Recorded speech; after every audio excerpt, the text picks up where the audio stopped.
नमस्कार, मैं रवीश कुमार। देशद्रोही हमेशा जो वही होते हैं जो सत्ता में होते हैं, क्योंकि जनता में जो होता है वो विद्रोही होता है। अदानी राष्ट्रवाद, एक नया राष्ट्रवाद आया है, अदानी नेशनलिज्म।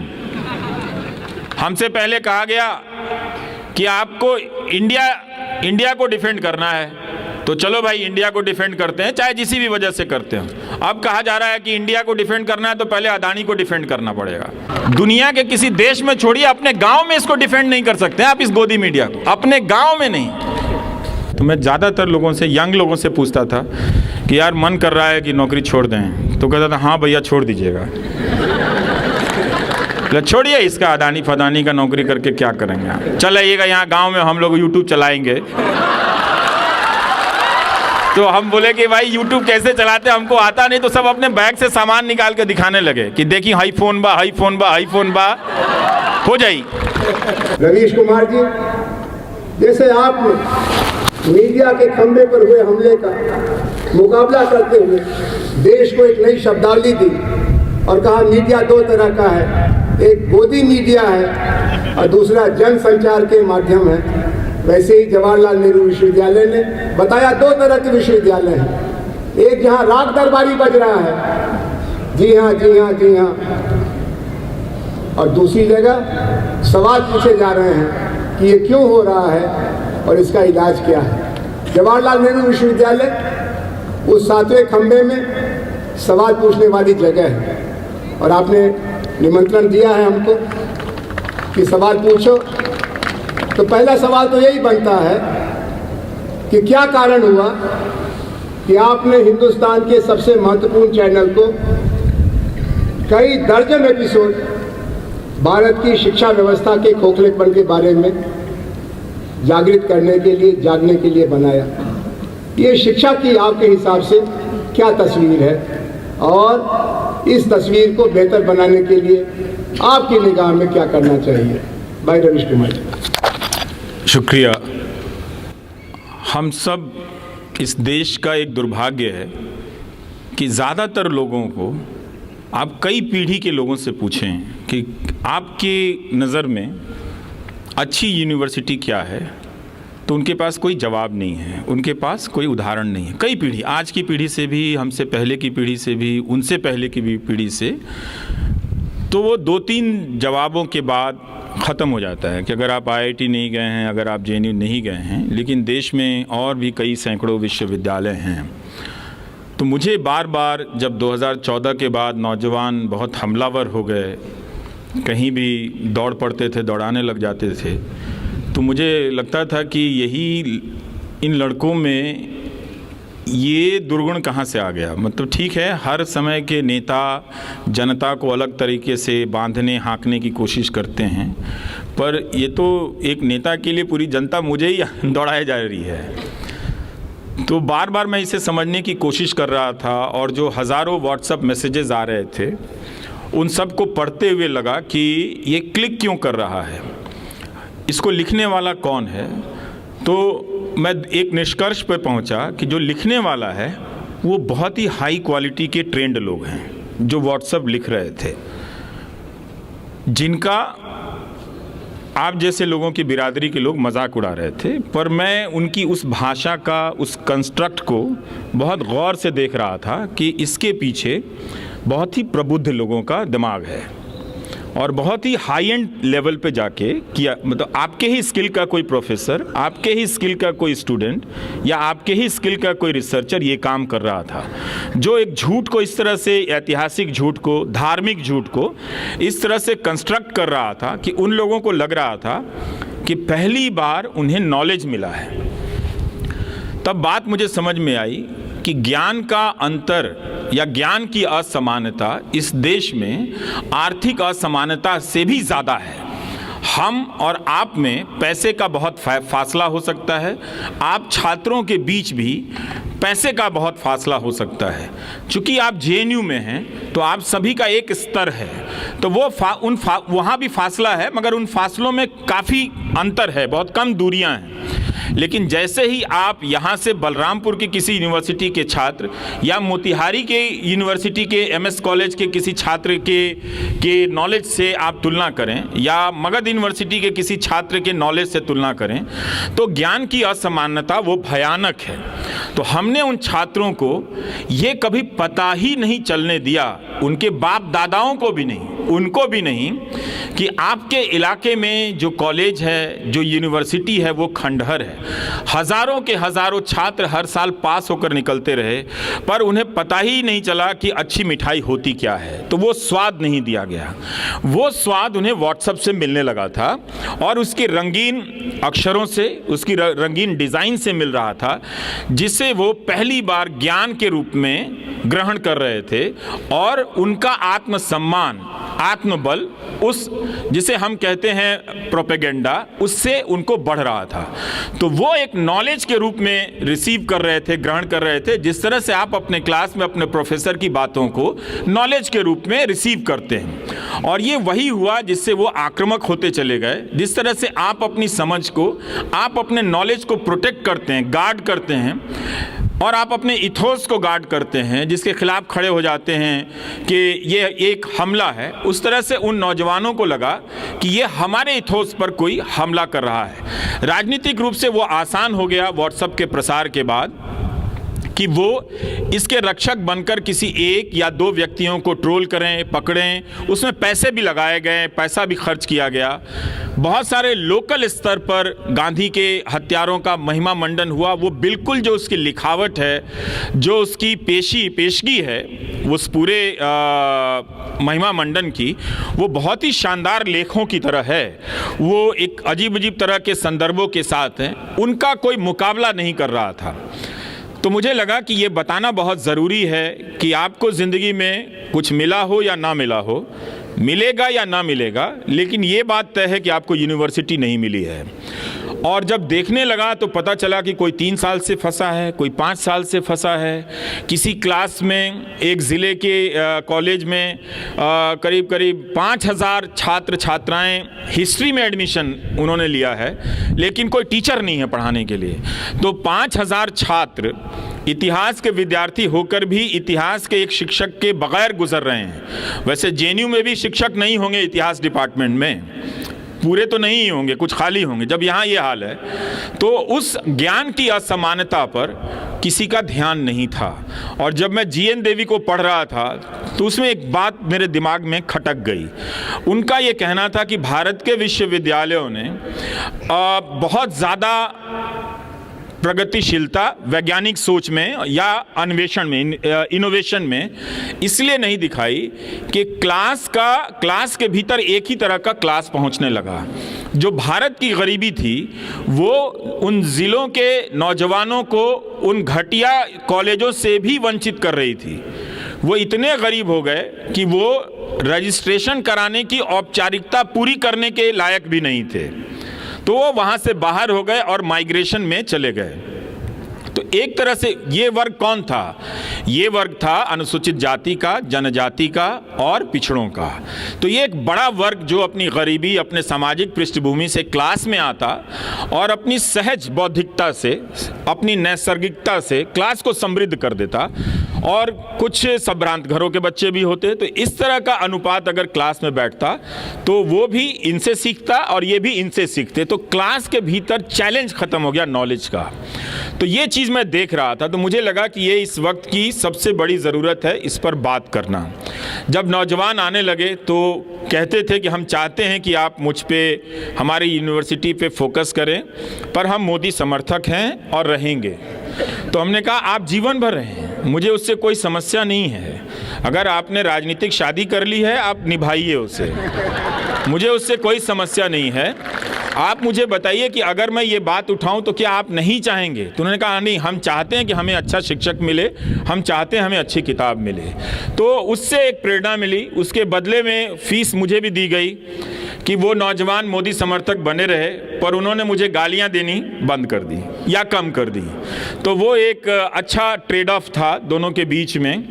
और इसका एक फ़ायदा तो हुआ, कई जगह सत्रों में करेक्शन आया, कई जगह शिक्षक बहाल किए गए और कई जगह वाइस चांसलर ने भी माना कि हाँ ये एक बड़ी समस्या है। और कई जगहों पर आरएसएस के लोग हों या मोदी समर्थक लोग हों, उन्होंने भी इसे स्वीकार किया कि अगर हम किसी भी प्रकार का भारत चाहते हैं तो उस भारत में अच्छी शिक्षा व्यवस्था तो होनी ही चाहिए। ये और बात है कि वो कर नहीं पा रहे हैं, उनके बस की बात नहीं है, लेकिन उन्होंने इसे बुनियादी समस्या के रूप में स्वीकार किया। तो इसका फ़ायदा ये हुआ कि ये सबके लिए था और सबने इसे अलग अलग रूप से देखा, तो उस ताकत से मैं करता चला गया। शिक्षा का जो चेहरा है आपने दिखाया, आपने बेरोजगारी के सवाल को भी बहुत हमदर्दी से देखा। अक्सर हम बेरोजगार नौजवानों को दोष देते हैं कि तुमने पढ़ाई अच्छी नहीं की तो तुमको नौकरी कैसे मिलेगी, या अगर पढ़ाई अच्छी की है तो कहते हैं कि तुम्हारे बाप के पास इतना पैसा नहीं है कि लक्ष्मी पूजा कर सके तो नौकरी कैसे मिलेगी, या कहते हैं कि तुम्हारी भाषा अच्छी नहीं है, तुम मम्मी डैडी कल्चर से नहीं आए और नौकरी बड़ी चाहते हो। आपने इन सब सवालों को परे करके जॉबलेस ग्रोथ का सच सामने रखा। अभी जो बजट आया है उसके बारे में फिर दावा किया जा रहा है कि जॉब बूम होने वाली है और थोड़ा सा इंतज़ार और करो। आप इस धोखे के बारे में अन्य लोगों से अलग क्यों लिखते हैं या क्यों कहते हैं? क्योंकि मुझे उनके ही समर्थक आकर बताते हैं कि उनकी हालत ख़राब है और वो ये भी बताते हैं कि वो पाला नहीं बदल सकते हैं। तो मैं उनसे पूछता हूँ मैं क्या करूँ, मैं भी बदल लूँ पाला? तो कहते नहीं, आप उधर ही रहो, आप बोलते हो तो हमारा काम हो जाता है। और ये सच बात है कि वो आते हैं। देखिए, इस तमाम दावों के बीच में ये तो सरकार का ही आंकड़ा है कि 25,000 रुपया आप महीना का कमा लें तो चोटी के 10% लोगों में आ जाते हैं। तो ये तो समृद्ध भारत नहीं हुआ ना। सरकार का ही आंकड़ा है कि 10,000 रुपया महीना कमाना इस देश में कितना मुश्किल है। जो ज़्यादातर नई नौकरियां दिख रही हैं वो डिलीवरी बॉयज़ की दिख रही हैं, पर उनकी सामाजिक सुरक्षा कितनी ख़राब है।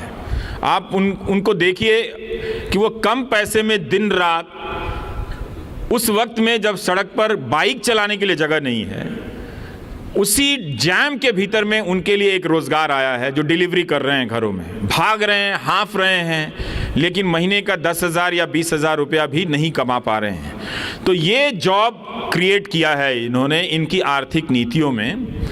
ये इन्होंने, अगर इनकी जगह कांग्रेस होती तो हम दावे के साथ नहीं कह सकते कि इससे अलग आर्थिक सृजन होता, इकोनॉमिक क्रिएटिविटी होती, क्योंकि एक ही आर्थिक नीतियों के खानदान से दोनों आते हैं। अब दावा किया जा रहा है कि वहाँ सोच बदल रही है कांग्रेस में और वो इन चीज़ों की आलोचना कर रहे हैं, पर अभी भी साफ साफ देखना बाकी है कि इन आर्थिक नीतियों का विकल्प वो क्या पेश करते हैं। करना पड़ेगा उनको लिखित दस्तावेज के रूप में, लेकिन दोनों पार्टियों ने रिटन तरीके से अपने इकोनॉमिक एजेंडे को साफ साफ नहीं किया। उसमें दावे हैं, कभी वो 2047 पर चले जाते हैं, कभी वो 21वीं सदी के ख़त्म हो जाने के डेडलाइन पर चले जाते हैं। हर साल वो डेडलाइन बढ़ाते हैं, हर साल उनकी ट्रिलियन इकॉनमी के दावे बढ़ते चले जाते हैं और हर साल वो जो उनके पास दिखाने के लिए कुछ होता नहीं है तरक्की के नाम पे। तो यही दिखाते हैं कि $1 बिलियन का निवेश आया, पर ये नहीं बता पाते कि अडानी की कंपनी में जो निवेश आया वो मॉरिशस से कैसे आ गया, आया कि नहीं आया। तो जो आर्थिक नीतियां हैं वो ज़रूर कुछ घरानों के लिए समृद्धि देने वाली हैं, पहले से भी चली आ रही हैं। हमको उन नीतियों की निरंतरता को तोड़ने की ज़रूरत है, क्योंकि उन नीतियों को बहुत साल दे दिए गए। हर दौर की सरकार में, कांग्रेस की सरकार में भी और बीजेपी की भी सरकार में करीब करीब 20-20 साल दे दिए गए। अगर आप वाजपेयी सरकार का भी मिला लें, मोदी सरकार का भी मिला लें, तो दोनों तरफ 15 से 20 साल का मिला के कोई 90 से लेकर अब तक कोई 30 साल से ज़्यादा का वक्त दे दिया गया। और इस वक्त उन नीतियों से ज़रूर समाज में कुछ समृद्धि आई है, कुछ बढ़ोतरी हुई है, लेकिन अंत में जाकर यही दिखता है कि कोई 25,000 रुपया भी कमा नहीं पाता है। तो इन चीज़ों की बात आप कैसे करेंगे? अब मुश्किल ये है कि इन चीज़ों की बात करना भी सरकार के खिलाफ बात करना हो गया है। कोई भी बात आप करें तो उसकी डिज़ाइन ऐसे की जाती है कि आप सरकार के खिलाफ बात कर रहे हैं। लेकिन ये तो जनता के हक की बात है कि आखिर कब तक लोग 10,000 या 15,000 की नौकरी करने के योग्य होंगे। 2021 या 22 में तो ये डेटा है कि 12,000 से ज़्यादा बिजनेसमैन ने सुसाइड किया है। अदानी राष्ट्रवाद, एक नया राष्ट्रवाद आया है, अदानी नेशनलिज्म। हमसे पहले कहा गया कि आपको इंडिया को डिफेंड करना है, तो चलो भाई इंडिया को डिफेंड करते हैं, चाहे जिसी भी वजह से करते हो। अब कहा जा रहा है कि इंडिया को डिफेंड करना है तो पहले अदानी को डिफेंड करना पड़ेगा। तो वो सारे न्यूज़ चैनल कह रहे हैं कि भारत पर हमला हो गया है, पर वो सारे न्यूज़ चैनल तब तो नहीं कह रहे थे कि 12,000 इसी देश के बिजनेसमैन जब अलग अलग कारणों से बिजनेस डूबने के कारण सुसाइड कर रहे थे। ऐसा तो नहीं हो सकता कि वो सुसाइड करने वाले सारे कांग्रेस के वोटर होंगे या सारे कोई लेफ्ट के वोटर होंगे। उनके भी वोटर होंगे, उनके भी समर्थक रहे होंगे, पर ये कैसी राजनीति है कि उनकी पार्टी के व्यापार मंडल भी, व्यापार मोर्चा भी अपने कारोबारियों की आत्महत्या पर बोल नहीं पाया। आप सोचिए, आप तो फिर भी बोल रहे हैं, लेकिन उनके समर्थक होने की कीमत कितनी बड़ी है कि उनकी बिरादरी के लोग सुसाइड कर रहे हैं। और कोई भी इस देश में बिजनेसमैन या बिजनेस का कोई भी संगठन ये बात कहने की हिम्मत नहीं रखता है कि इतने सारे व्यापारी, अगर आपकी नीतियां हैं 20 लाख करोड़ के लोन का ऐलान किया गया था कोरोना के समय, वो लोन किसको गया, कहां गया, कैसे बटा कि ये 12,000 लोगों को सुसाइड करनी पड़ी। तो आप अपनी बिरादरी के, अपने संगठन के सदस्यों के प्रति भी ईमानदार नहीं हो पाते हैं, उनके मरने पर भी आवाज़ नहीं उठा पाते हैं। तो ऐसा लोकतंत्र तो क्यों चाहिए, और इस लोकतंत्र का क्या करना है फिर। ये तो ये लोकतंत्र नहीं है ना कि आप उनके सपोर्टर हैं, उनके लिए चंदा जुटाते हैं, मगर आपका साथी उसको लोन नहीं मिला और वो सुसाइड करता, आप बोल नहीं पाते हैं, और फिर आपको अदानी के लिए झंडा लेकर निकलना पड़ता है, जो अदानी और जिनका जो साम्राज्य है एक दिन आपके ही बिजनेस को निगलने वाला है।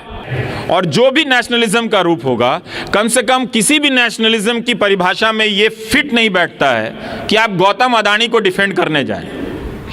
किसी भी नेशनलिज्म की परिभाषा में नहीं फिट बैठता है।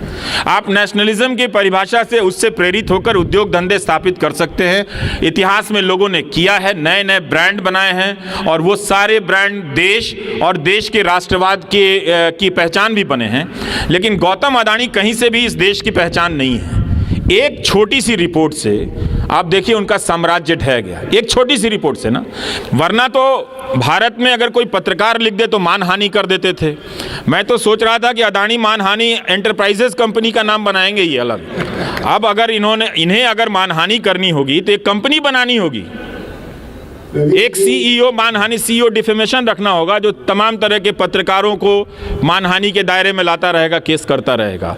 तो हम सबको इन सब आर्थिक असमानताओं को और ज्ञान की असमानता को मुझे लगता है कि सबसे ऊपर रखने की ज़रूरत है। उसके बाद आर्थिक असमानता है और उसके साथ साथ सामाजिक असमानता भी है, वो उस आर्थिक असमानता के दायरे में है। लेकिन ज्ञान की असमानता के मारे तो हमारे वही लोग ज़्यादा हैं जो सामाजिक असमानता का दंश झेल रहे हैं। तो इन तीनों असमानताओं की पहचान करें और कोई रास्ता निकालें। असल में आप लोगों ने जो काम किया है वो ये कि रवीश कुमार जी की अगली किताब के लिए अलग अलग चैप्टर के लिए सवाल दे दिए। ये 100 सवाल करीब आ गए हैं। तो एक टुकड़ा ये अभी भारत की राजनीति और राष्ट्र निर्माण की रणनीति के बारे में, इसके बाद मीडिया कल्चर के बारे में, और इसके बाद इनकी पर्सनल जो ट्रेजेक्ट्री बन रही है उसमें इनको साहस कहाँ से मिल रहा है, उसमें ये तन के खड़े क्यों हैं, ये झुक के चल क्यों नहीं रहे हैं, ये रेंग क्यों नहीं रहे हैं, ये उनका चप्पल अपने सिर पर लेके घूम क्यों नहीं रहे हैं, ये सवाल हम पूछते हैं। तो हमने आपसे पूछा कि बहुत सारे सवाल आए हैं इस सवाल के बारे में कि सेकुलर मुल्क कैसा होना चाहिए, और भारत में जो धार्मिक विविधता है उसमें क्या सेकुलरिज्म और बीइंग एंटी हिंदू एक दूसरे के करीब आ गया। बहुत अच्छा सवाल है, सब सवाल ही अच्छे हैं, लेकिन मुझे वो अच्छा लग रहा है जो लोग पेड़ के नीचे खड़े होकर सुन रहे हैं, क्योंकि मैंने ज़्यादातर रैलियों को पेड़ के नीचे ही खड़े होकर सुना है। तो मुझे आज यहाँ अच्छा नहीं लग रहा है कि यहाँ कोई और बोल रहा होता, मैं वहाँ होता। आज ज़रूर शुरुआत इसकी, आपने बागी की बात की, मैं वहाँ से शुरू करता हूँ, देशद्रोही की बात से। तो अब तो आप कोई भी बात कहिए तो आपका जब देशद्रोही का टैग है तो वो लग जाता है। तो मैं सोचता हूँ देशद्रोही कौन होता है? देशद्रोही हमेशा जो वही होते हैं जो सत्ता में होते हैं, क्योंकि जनता में जो होता है वो विद्रोही होता है। तो ये जो देशद्रोही लोग हैं ये संविधान की शपथ लेते हैं और संविधान का उल्लंघन करते हैं। फर्जी यूएपीए लगा देंगे, फर्जी एनएसए लगा देंगे, तो इनसे बड़ा तो कोई देशद्रोही नहीं हुआ ना। आम जनता ने तो अपनी सामाजिक आर्थिक जिम्मेदारियों का निर्वहन करने के लिए शपथ नहीं ली है, वो संविधान की बदौलत उसका नागरिक ज़रूर है, पर ये तो जब जिस दफ्तर में जाते हैं बाकायदा उस किताब की शपथ लेते हैं और ठीक उसका उल्लंघन करते हैं। तो जो स्कोप देशद्रोही होने का है वो पावर में बैठे लोगों का ज़्यादा है। जनता में ज़्यादा से ज़्यादा लोग विद्रोही हो सकते हैं, है कि नहीं सर? जी हाँ, बिल्कुल। अब रही बात कि भारत में जो नागरिकता और उसकी अवधारणा को आम जनों के बीच में ठीक से नहीं समझा गया, उस पर बहुत ज़्यादा बहस नहीं हुई भी तो आज के दौर में इतना जब संचार विकसित नहीं था तो जनता के बीच नहीं हुई। तो जनता ने उस नागरिकता को अपने तरीके से समझा और बहुत खूबसूरत तरीके से समझा। लेकिन जब ये संचार के साधन माध्यम जब आए, तरह तरह का मीडिया जब आया, नाम उसका मीडिया हुआ और उसमें से मीडिया का काम ही गायब हो गया। तो जो संवैधानिक कॉन्स्टिट्यूशनल सिटीजनरी होनी चाहिए थी उसके जगह एक धार्मिक नागरिकता खड़ी करने की कोशिश की गई, और उसके साथ साथ धार्मिक नागरिकता आप हिंदू नागरिकता कह सकते हैं। और अब उस तरह से अब किताबें भी लिखी जा रही हैं इस तरह के थीम पर। आज ही मैं किसी किताब का टाइटल देख रहा था। तो एक धार्मिक नागरिकता खड़ी करने की कोशिश की गई, और इस नागरिकता का जो आधार था उसमें सूचना गायब था, सूचना थी नहीं। सूचना, हम सब ज़्यादातर लोग इस देश में सूचना विहीन नागरिकता जीते हैं। ज़्यादातर लोग अखबार और टेलीविज़न या किसी भी प्रकार की सूचना से, ईमानदार सूचना से दूर रहे, लंबे समय तक दूर रहे। उनके पास इंस्टीट्यूशंस के भीतर जो खराबियां आ रही हैं उन खराबियों की जानकारी जो पहुंचती थी उसके माध्यम राजनीतिक दल ही थे, विरोधी दल थे, विपक्ष के दल थे, उससे ज़्यादा पहुंचा करती थी कि इंदिरा गांधी ने क्या किया या किसी दूसरे प्रधानमंत्री ने इन इंस्टीट्यूशंस का क्या किया है। तो सबसे पहले विपक्ष पर हमला किया गया, आपके भीतर से विपक्ष के होने की संभावना समाप्त कर दी गई, इंफॉर्मेशन को करप्ट कर दिया गया। सर, जब इंफॉर्मेशन करप्ट हो जाए तो और आपके पास इंफॉर्मेशन ना हो तो आप नागरिक हो सकते हैं कहलाने के लिए, पर नागरिकता का जो धर्म होता है उसे निभाने के लिए आप इक्विप्ड नहीं होते हैं, उससे लैस नहीं होते हैं। तो एक धार्मिक नागरिकता थोपी गई जिसे आप हिंदू नागरिकता के तौर पर देख सकते हैं। राजनीति में धर्म का आना, कई लोग कहते हैं कि हमारा देश कई तरह के धर्मों का देश है और राजनीति को, सामाजिक आचार व्यवहार को आप धर्म से अलग नहीं कर सकते, बिल्कुल नहीं कर सकते हैं। नेता धार्मिक समारोहों में आते जाते रहेंगे, चाहे वो व्यक्तिगत रूप से जाएं या राजनीतिक रूप से जाएं या उनका जो भी करें। लेकिन मेरी अपनी समझ है कि राजनीति में जब धर्म आता है तो वो राजनीति में अधर्म पैदा करता है।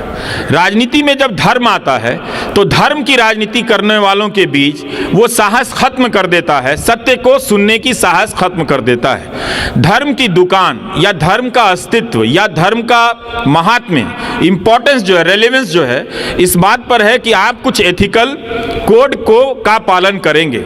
कोई भी रिलीजन इस बात का दावा करता है कि वो एक सर्टेन एथिकल कोड में विश्वास करता है, इसलिए वो धर्म के अनुयायियों को ये कहता है कि तुम झूठ मत बोलो, तुम सच बोलो।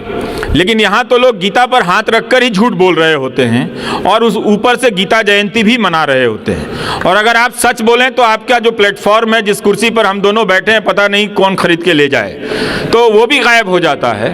तो एक ऐसे देश में जब धर्म की स्थापना राजनीति में या मुल्क के चरित्र के रूप में की जाए तो थोड़ा संदेह से देखना चाहिए। सेकुलर मुल्क वो मुल्क होता है जहां पर संविधान की बुनियादी समझ ज़्यादा से ज़्यादा हो। हम सेकुलर मुल्क थे, अभी भी हैं, उसे बदलने की बहुत कोशिशें की जाती हैं, कर भी चुके हैं बहुत हद तक, मगर उसकी आत्मा, उसके बीज अभी ख़त्म नहीं हुए हैं। लेकिन होता यह है कि संविधान की समझ इतनी कमज़ोर है लोगों में, उसके प्रति निष्ठा इतनी, उसे कमज़ोर इसलिए कहेंगे कि जानकारियाँ कम हैं। बहुत सारे लोग इस देश में मिल जाएंगे जिन्होंने संविधान की किताब नहीं देखी है। वो तो भला हो बहुजन मूवमेंट का कि बीएसपी की रैलियों से लेकर अंबेडकर जयंती की रैलियों में संविधान की कॉपी बिका करती है। आप और भी कोई ये मुझे लगता है, मैं दुनिया के हर देश में नहीं गया हूँ, पर मेरा अपना मानना है, हो सकता है कि गलत भी हूँ, मेरा अपना मानना है कि भारत ही एक अजूबा देश है जहाँ पर किसी भी वजह से, डॉक्टर अंबेडकर की वजह से ही सही, संविधान की कॉपी किसी की जयंती के नाम पर हो रहे मेले में बेची जाती है। लोग संविधान को गीत के रूप में गाते हैं और उनके गीतों में जो भीम गीत हैं, जो अंबेडकर के गीत हैं, जो मराठी में ज़्यादा लोकप्रिय हैं और भी दूसरी भाषाओं में होंगे ही, उसमें संविधान का जो थीम है वो ज़्यादा है। तो उस देश में भी अगर ये ना होता तो बहुत सारे लोग संविधान की किताब या कॉपी का दर्शन तक नहीं किए होते।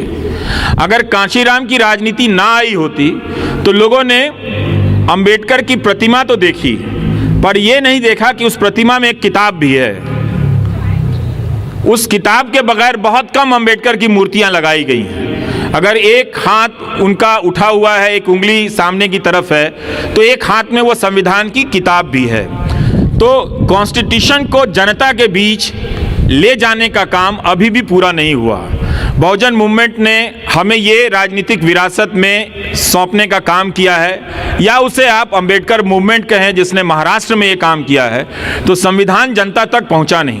तो नागरिकता या देश, इसकी समझ आप ज़रूर धर्म, उसकी संस्कृतियों, क्योंकि ये सब उसकी शिराएं हैं, इसके बगैर तो शरीर बनता नहीं है, मगर आत्मा तो संविधान है। और जो सेक्युलर देश है उसका मतलब यह है कि वो कॉन्स्टिट्यूशनल देश हो। उसका मतलब है कि आप संविधान की नज़र से सबको बराबर समझें। उसका मतलब ये नहीं कि आप किसी एक धर्म के लोगों को आप इतना प्रताड़ित कर दें, उसके अधिकार बोध खत्म कर दें और दूसरे लोग शांतिपूर्ण तरीके से उसे देखें, सहमति जताएं। नागरिक हम नहीं हैं। नागरिक अगर हम होते तो एक नागरिकता के आधार पर दूसरे नागरिक के साथ हो रही गलतियों को, ज़्यादतियों को हम महसूस करते। हम सामाजिक ज़रूर हैं, हम पारिवारिक बहुत ज़्यादा हैं। तो अपने परिवार में कोई बीमार होता है तो हम बहुत चिंतित होते हैं। अपने देश में किसी को अवैध रूप से सिद्दीक कप्पन, जिसने वो रिपोर्ट तक ना लिखी और उसे 28 से 18 महीने के लिए जेल में डाल दिया गया, हम उसके दर्द को महसूस भी नहीं करते हैं। ये इसलिए नहीं होता है क्योंकि हमारे भीतर नागरिकता नहीं है, हमारे भीतर संविधान आधारित राष्ट्र नहीं है, हमारे भीतर संविधान आधारित सेक्युलर समझ नहीं है।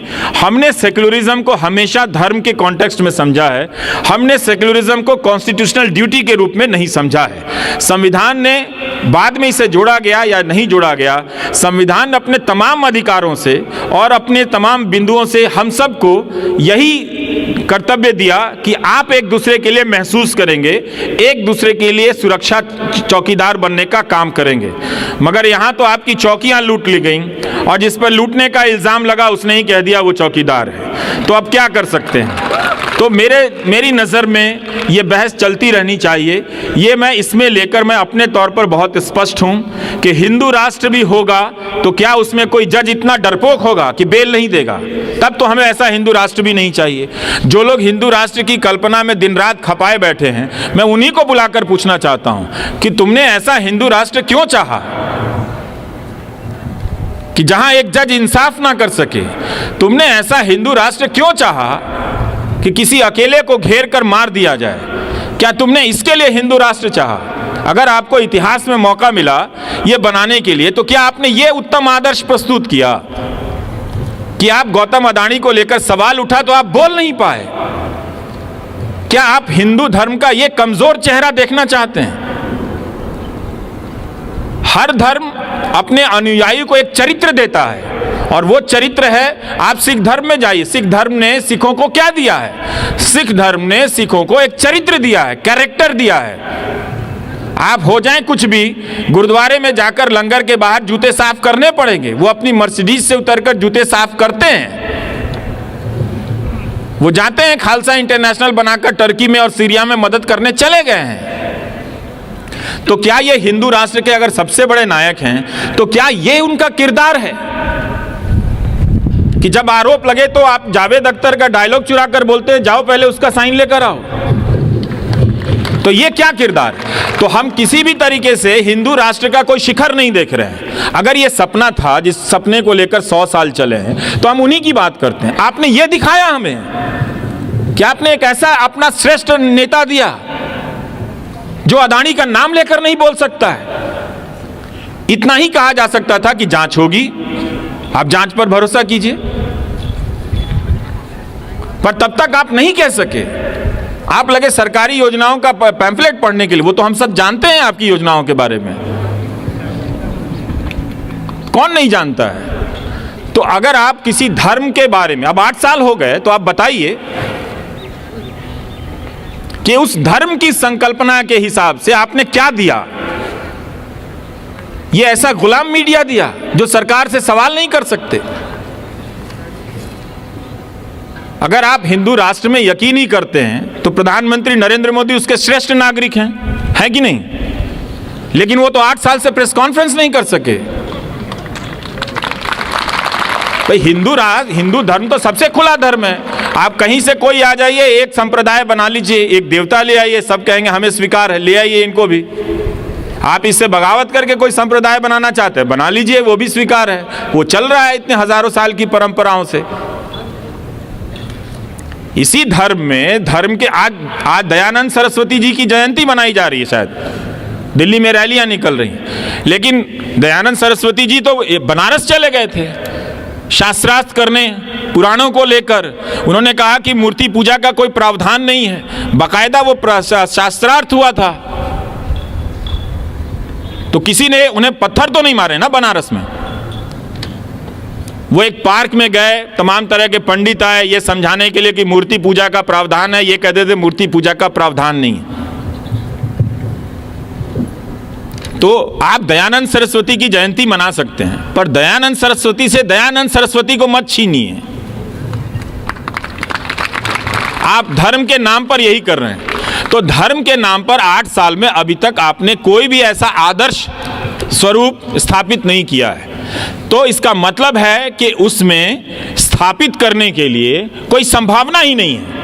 जो भी आदर्श कायम करने की संभावना है वो एक सेकुलर राष्ट्र में ही है, वो एक संवैधानिक राष्ट्र में ही है, जहां सबको बराबर का अधिकार मिलता है, जहां किसी पे फर्जी मुकदमे नहीं डाले जाते हैं। आप हर चीज का पहले का उदाहरण दे देते हैं। तो आप क्या कर रहे हैं? आपने कौन सा आदर्श प्रस्तुत किया? तो ये बता दीजिए ताकि हम भी उसको देखें, जो उसके आलोचक हैं वो भी देखें कि हाँ भाई ये कुछ श्रेष्ठ चीजें ले आए हैं हिंदू धर्म के नाम पर। आप तो उसका मेयार छोटा कर रहे हैं। जिस धर्म ने धर्म के भीतर धर्म के इतने बड़े बड़े आलोचक दिए हों, जिसकी बुराइयों को लेकर आज तक आंदोलन चल रहा है, चला ही है ना, जाति प्रथा को लेकर आंदोलन तो चल ही रहा है ना, और चलता ही रहेगा। कौन लाया? आप इस पे चले जाए, आधे अधूरे तरीके से बात करते हैं, पर उसको प्रिजर्व करने वाली संस्थाओं के साथ आप ही उठते बैठते हैं। क्या आप मना कर देंगे कि जो आरएसएस का सदस्य होगा वो क्षत्रिय महासभा का सदस्य नहीं होगा, जो आरएसएस का सदस्य होगा वो उसका ब्राह्मण महासभा से कोई लेना देना नहीं होगा? आप ये कर ही नहीं सकते हैं। तो आपके भीतर दुर्बलताएं आ जाती हैं। धर्म के नाम पर अगर आप राष्ट्र की कल्पना करेंगे तो आपके भीतर एक गुलामी करने की प्रवृत्ति आ जाती है। फिर आप धर्म के आधार पर कोई भी राष्ट्र किसी को नचिकेता नहीं बनने देता है। इसी धर्म में प्रश्नोपनिषद है कि नहीं है? है ना? लेकिन आज आप प्रश्न कर दीजिए तो आपको देशद्रोही कहा जाता है। आप प्रश्न ना कर सके चैनल खरीद लिया जाता है। आप प्रश्न ना कर सके 8 साल से प्रेस कॉन्फ्रेंस में नहीं आते हैं। आपको लगे कि आप प्रश्न कर सकते हैं आपके सामने, तो किसी एक्टर को कनाडा से ले आते हैं। तो कम से कम आप प्रश्नोपनिषद के प्रति भी ईमानदार नहीं है। तो धर्म के आधार पर राष्ट्र की कोई भी कल्पना बेईमानों को बेईमानी से बचाने की संकल्पना है। इसीलिए सेकुलर राष्ट्र बहुत ज़रूरी है, जहां हम धर्म को लेकर निजी क्षेत्र में बहस करें, निजी जीवन में आचरण करें। धर्म ने इस देश को बहुत सारी चीज़ें दी हैं, नैतिक बल दिया है, नैतिक मान्यताएं दी हैं, बुराइयां भी दी हैं, पर मिला है। उसके संबल से बहुत लोग जीवन जीते हैं और ताकत पाते हैं, अपने बुरे वक्त को काटते हैं। तो अच्छी बात है, उनके जीवन का ये संबल है। मगर नागरिक जीवन का संबल संविधान की किताब हो तो इससे बेहतर कुछ नहीं हो सकता। धर्म आधारित समाज कैसा बनेगा, धर्म आधारित राजनीति कैसी होगी, और जो अभी की दुर्दशा है उसमें धर्म की आड़ लेकर के अनैतिकता को, अपराध को, झूठ को बढ़ावा दिया जा रहा है। एक तरह से प्रश्न मुक्त भारत बनाने की बात हो रही है, और सवाल तो वही नहीं पूछे जाते जहाँ तानाशाही होती है। तो तानाशाही और मौजूदा नई पीढ़ी में बिल्कुल उल्टा रिश्ता है। कई सवाल आए हैं मीडिया के बारे में, मीडिया के सामाजिक गठन से लेकर के आपके अपने निजी यात्रा के बारे में। उसमें से एक जो रिपीटेड लगता मैं पढ़ देता हूँ, to Shri Ravish Kumar sir, we have been watching you for so long and we really appreciate your decision of resigning the new channel of NDTV. Sir, I don't have any specific question to you, but I think that I have started understanding your point of view over time. But sir, would request you to describe your mental state and condition before resigning, as well as how do you look at the present national situation? Bottom line here, Ravish ji, how do you look or see India in upcoming 10 years? ये तो हम भी जानना चाहेंगे कि रवीश कुमार, जिन्होंने WhatsApp university का पैदा होना देखा, जिन्होंने गोदी मीडिया का जन्म देखा, जिन्होंने अडानी का बढ़ता हुआ माया जाल देखा, और कितना बुरा वक्त देखेंगे, आप ये पूछना चाहते हैं। आपकी आशा का आधार क्या है? आप हमेशा, एक तो आप कवि हैं तो कवियों को पूरी छूट है कि निराशा में भी आशा देखें, लेकिन पत्रकार के नाते आपके पास कुछ ठोस आधार होंगे कि इस मुल्क की बनावट में, इन लोगों में, इन नई पीढ़ी के लड़के लड़कियों में कुछ तो ऐसा चमकता होगा जो आपको हताश होने से रोकता है। इस्तीफ़ा देने अचानक तो नहीं दिया, पर जब ये खबर आई कि अडानी एनडीटीवी ख़रीद रहे हैं, तो मेरे जो शुभचिंतक हैं वो मेरे लिए बहुत चिंतित हो गए, मुझसे ज़्यादा हो गए। मैं भी चिंतित हो गया। जब आपके शुभचिंतक चिंतित हों तो आपको भी चिंतित होना ही चाहिए। तो उन्होंने कहा कि ऐसे मत छोड़ देना, देख लो कुछ सेवेरेंस मिल जाए, देख लो कुछ ये मिल जाए। तो मैंने कहा अच्छा ठीक है, मैं पूछ लूँगा, लेकिन मैं छोड़ना चाहता हूँ। तो और हर दूसरे दिन फ़ोन आता था कि अभी आपको इस्तीफ़ा देने की ज़रूरत नहीं है, ये लीगल बैटल है, ये महीनों चलेगा। तो मैंने कहा कि इस देश में लीगल बैटल उमर खालिद के लिए है, अडानी के लिए नहीं है। वो हफ्तों में हो जाएगा। और हवा जब बदलती है तो आप महसूस कर लेते हैं। इस वक्त की हवा थोड़ी सर्दी भी है और आने वाली गर्मी की तासीर भी है इसमें, तो आप महसूस कर लेते हैं। तो मैं एनडीटीवी के भीतर की हवा को महसूस करने लगा था। और ये जान गया था कि एक चैनल जिसके पास केवल एक चैनल है, अच्छा है चाहे बुरा है जैसा भी है, लेकिन अब उसके पास कोयले का खदान होगा, एयरपोर्ट होगा, समंदर के किनारे के बंदरगाह होंगे, रेलगाड़ियाँ होंगी, बिजली का मीटर होगा, बिजली का कनेक्शन होगा, क्या पता कल को पानी का कनेक्शन होगा। तो फिर हम रिपोर्ट क्या करेंगे? तो अडानी ही करेंगे। और वो सारी आशंकाएं बाद में साबित हो गई। एक दिन मैं NDTV के वेबसाइट पर देख रहा था कि 5 या 6 खबरें प्रो अदानी थीं, और ये सब चल रहा था। जो उद्योगपति 2 सवालों का सामना नहीं कर सकता है, वो भाषण दे रहा है कि वो फाइनेंशियल टाइम्स जैसा बनाएंगे। उसी समय वो दैनिक जागरण में उसका एक फीचर इंटरव्यू छप रहा है। तो इन सब को देखने जानने के बाद अदानी एक स्वतंत्र कैपिटलिस्ट होते। कोई कैपिटलिस्ट से कोई मेरी लड़ाई नहीं है। अगर कोई गुजिया बनाने वाला, समोसा बनाने वाला उद्योगपति खरीद लेता तो मैं शायद कुछ दिन रुकता, पर अदानी को मैं कभी भी मोदी से अलग नहीं देख पाया, उनकी राजनीति के हिस्से से अलग नहीं देख पाया, क्योंकि उनका उभार उस दौर के समय, ऐसा नहीं है कि भारत में काबिल इंडस्ट्रियलिस्ट नहीं हैं, काबिल लोग नहीं हैं, लेकिन वो उनका एक्सटेंशन हैं। तो उनके ही एक्सटेंशन में नौकरी करने से अच्छा है करना और बीजेपी के दफ्तर में बैठ के पैम्फलेट लिखना, दोनों तो एक ही बराबर है ना। आप बीजेपी के दफ्तर में बीजेपी के लिए पैम्फलेट लिखो या NDTV के दफ्तर में बैठ के बीजेपी के लिए लिखो, दोनों बात बराबर है। तो हमने इस्तीफ़ा दे दिया। मैं ये जानता था कि मुझे कोई काम नहीं मिलेगा, मुझे बहुत काम आता है अपनी इंडस्ट्री का, और वो काम किसी नैसर्गिक प्रतिभा से नहीं, मैंने खुद घिस घिस के सीखे हैं, पंचर बनाने से लेके कार का इंजन बनाने तक। लेकिन प्रोफेसर आनंद, ये बात ये देश याद रखेगा कि मुझे किसी ने 2000 रुपये का ऑफ़र नहीं दिया काम का, और इस बात के लिए इस देश के लाखों करोड़ के विज्ञापनों से लैस मीडिया संस्थानों को शर्मिंदा तो होना ही पड़ेगा, आज ना कल।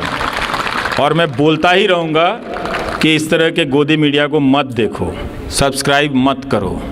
काम करते हुए भी बोला और उसके बाहर भी जाकर बोलूँगा, क्योंकि ऐसा नहीं है कि वो मुझे अफोर्ड नहीं कर सकते हैं। ये राज भी कभी पता चल जाएगा तो आप सब जान जाएंगे कि इसे अफोर्ड करना तो सबसे आसान है, पैसे के हिसाब से भी, लेकिन कोई कर नहीं सका। सबको मालूम है कि वहाँ छप जाएगा तो उसका पूरा कैरेक्टर बदल जाएगा। तो ये भाषण ज़रूर देंगे, कहानियाँ आपको विवेकानंद की सुनाएंगे, कहानियाँ आपको गौतम बुद्ध की सुनाएंगे, कहानियाँ आपको दयानंद सरस्वती की सुनाएंगे, लेकिन दयानंद सरस्वती की तरफ प्रश्न करने वालों को 2000 रुपये का नौकरी नहीं देते हैं। और जब मैं राधा वल्लभ त्रिपाठी का वीडियो आप सब YouTube में देखिएगा, वो काशी का शास्त्रार्थ करके बहुत शानदार वीडियो है, उसमें बता रहे हैं कि उनके पास, दयानंद सरस्वती के पास पैसे की कमी ये नहीं थी। कोई एक सेठ था, उनको पैसा देता था कोई अठन्नी चवन्नी में, जिससे वो पर्याप्त पैम्फलेट छपवा लेते थे, किताबें खरीद लेते थे और पूरे शहर में पैम्फलेट लगाते थे बाकायदा कि इस तारीख को मैं मूर्ति पूजा के विरोध में, पुराणों के विरोध में यहाँ शास्त्रार्थ करने वाला हूँ, आप मुझे वैसा भारत लाकर दे दो।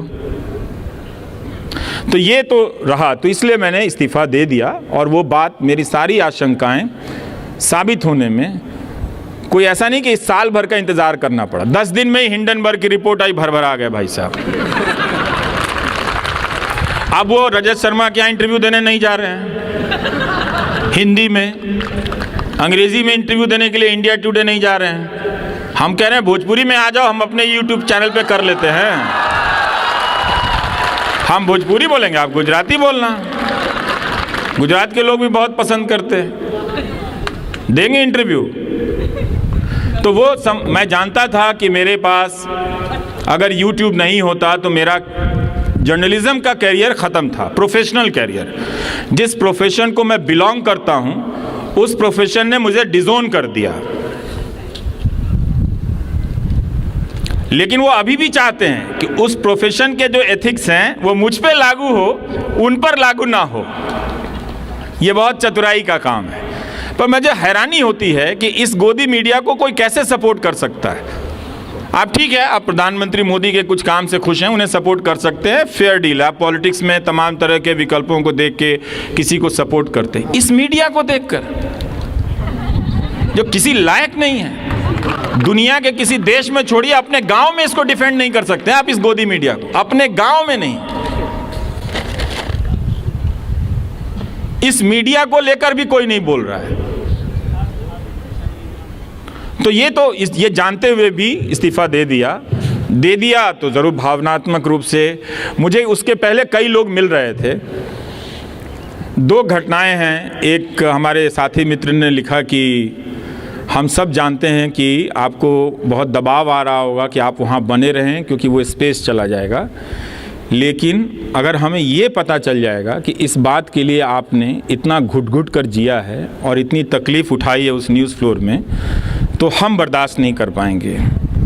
और एक महिला ने कहा, मुझे कहीं पूजा में मिल गई थी तो वो रोने लगी, तब मैंने काफ़ी छुट्टियां ले रखी थी, तो उन्होंने कहा कि रोने लगी तो मैं उनका, तुम्हें बड़ी चिंता हो रही है, ये लोग तो तुम्हें छोड़ेगा नहीं, कैसे क्या करोगे, ये करोगे। तो मैंने कहा नहीं आप चिंता मत कीजिए, मेरे पास मैंने अपनी सेविंग्स ठीक रखी है, मैं खर्चे भी बहुत संभाल के करता हूँ, तो इतनी जल्दी तो कुछ नहीं होगा, 1 आध साल में काम चला लूँगा। तो उन्होंने कहा कि एक बात कहनी है, और कहते कहते अपनी वो चूड़ी निकालने लगी कि समझौता मत करना। तो मैंने कहा आप कंगन रखे, बोले कि ये ले लो तुम, मुझे इसकी ज़रूरत नहीं है। ये पता चल जाएगा ना, ये दुख हम बर्दाश्त नहीं कर पाएंगे। तो मैंने कहा अच्छा आपको इतना फ़र्क पड़ता है, इस्तीफ़ा दे दूँ? तो उन्होंने कहा हाँ दे देना। ये इस्तीफ़ा देने से 1 महीने पहले की बात है। तो मैं कई लोगों से टेस्ट कर रहा था, छठ में गाँव गया तो लोग जो मिलने आए, 1000 के करीब लोग आए थे मिलने के लिए, तो मैं उन सब से कहता था कि लोग पूछते थे कि अब क्या हुई तार, तो मैं कहता था कि क्या करें बताओ। तो कुछ लोग कहते थे कि नहीं नौकरी मत छोड़ना, फिर कोई निकाल देगा। तो मैं ज़्यादातर लोगों से, यंग लोगों से पूछता था कि यार मन कर रहा है कि नौकरी छोड़ दें, तो कहता था हाँ भैया छोड़ दीजिएगा। छोड़िए इसका अदानी फदानी का नौकरी करके क्या करेंगे आप, चल आइएगा यहाँ गांव में हम लोग यूट्यूब चलाएंगे। तो हम बोले कि भाई यूट्यूब कैसे चलाते हमको आता नहीं, तो सब अपने बैग से सामान निकाल के दिखाने लगे कि देखिए हाई फोन बा, हाई फोन बा, हाई फोन बा, हो जाई। और उन लोगों ने कुछ दिनों तक मदद भी की कि लाइए हम आपका थंबनेल बना देते हैं, वीडियो एडिट कर देते हैं। उन लड़कों ने कहा कि आप यूट्यूबर बन जाइएगा, हम लोग के साथ रहिएगा, मोटरसाइकिल से घूमिएगा, लेकिन उसकी नौकरी मत कीजिएगा। तो हमने छोड़ दिया सर। ऐसा नहीं कि वो सिर्फ मुझे ही देता है। और ये कितनी अच्छी बात है कि लोग, हम चाहे जितना भी पैसे पे या कंट्रोल से मीडिया की परिभाषा बदल दें, लोगों की समझ में, या ऐसे लोग अब भी बचे हैं जिनकी समझ में पत्रकार और मीडिया की परिभाषा नहीं बदली है, और इसका प्रमाण है वो कलम जो मुझे देता है। थैंक यू आप सभी का, अध्यापक संघ का भी बहुत शानदार। सेल्फी तो उन्होंने मना किया है, लेकिन सेल्फी नहीं मना किया है, तो हम इन दोनों लोगों को कहीं रिक्वेस्ट करेंगे।